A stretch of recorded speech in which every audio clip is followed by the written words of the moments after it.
இது அந்த வாழை இலையில வச்சு இந்த பிரியாணியும் அந்த தால்ச்சாவும் ஊற்றி பெரட்டி சாப்பிடும் போது செய்யலாமா? ஆனால் சிக்கன் இல்லை, மஷ்ரூமில் செய்யலாமா? என்னோடய ஸ்டைலில் செஞ்சுருக்கேங்க. வாங்க எப்படி செய்யலான்னு பார்க்கலாம். ஒரு குக்கரில் தேவையான அளவுக்கு எண்ணெய் நெய் ஊற்றிட்டு ஒரு 3 பெரிய வெங்காயம் போட்டு நல்லா வதக்குங்க.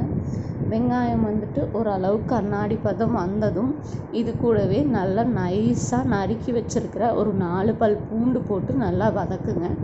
இது கூடவே வந்துட்டு வெங்காயம் நல்லா வதங்கி வந்ததும் புதினா போட்டுக்கலாங்க. ஒரு கைப்பிடி அளவுக்கு புதினா போட்டு புதினாவும் நல்லா வதங்கி வெங்காயம் கோல்டன் ப்ரௌன் கலர் வந்ததும் இது கூடவே ஒரு 2 ஸ்பூன் இஞ்சி பூண்டு பேஸ்ட்டு, 1 ஸ்பூன் காஷ்மீரி மிளகாய்த்தூள் கலருக்காக சேர்த்துக்கலாம்.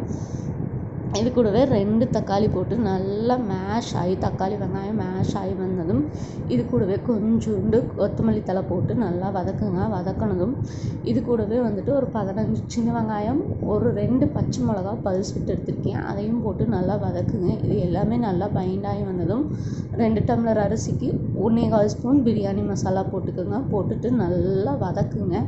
அண்ணா பேஸ்ட் எடுத்துருப்பாங்க, நான் வந்துட்டு பவுடராக எடுத்திருக்கேன். இதில் கல்பாசி ஆட் பண்ணியிருக்கேன், நீங்கள் வேணால் ஆட் பண்ணிக்கலாம். இது கூடவே தயிரும் போட்டு நல்லா வதக்குங்க.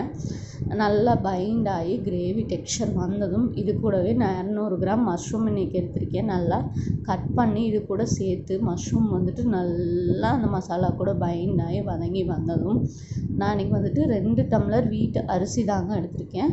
ஹோம்மேட் ரைஸ் தான் எடுத்திருக்கேன். 2 டம்ளர் அரிசிக்கு 6 டம்ளர் தண்ணி எடுத்திருக்கேன். நீங்கள் உங்களோட ரைஸை பொறுத்து எடுத்துக்கோங்க. நல்லா மிக்ஸ் பண்ணிட்டு தண்ணி ஊற்றிட்டு சால்ட் அளவாக இருக்கான்னு பார்த்துட்டு நல்லா மிக்ஸ் பண்ணிவிட்டு கடைசியில் ஒரு அரை லெமன் பிழிஞ்சு விட்டுருங்க. பிழிஞ்சு விட்டுட்டு 5 விசில் விட்டு எடுத்திங்கன்னா என்னோடய ஸ்டைலில் மஷ்ரூம் பிரியாணி ரெடிங்க. செஞ்சு பார்த்துட்டு எப்படி இருக்குன்னு மறக்காமல் கமெண்ட் பண்ணுங்கள், லைக் பண்ணுங்கள், ஷேர் பண்ணுங்கள், சப்ஸ்கிரைப் பண்ணிக்கோங்க.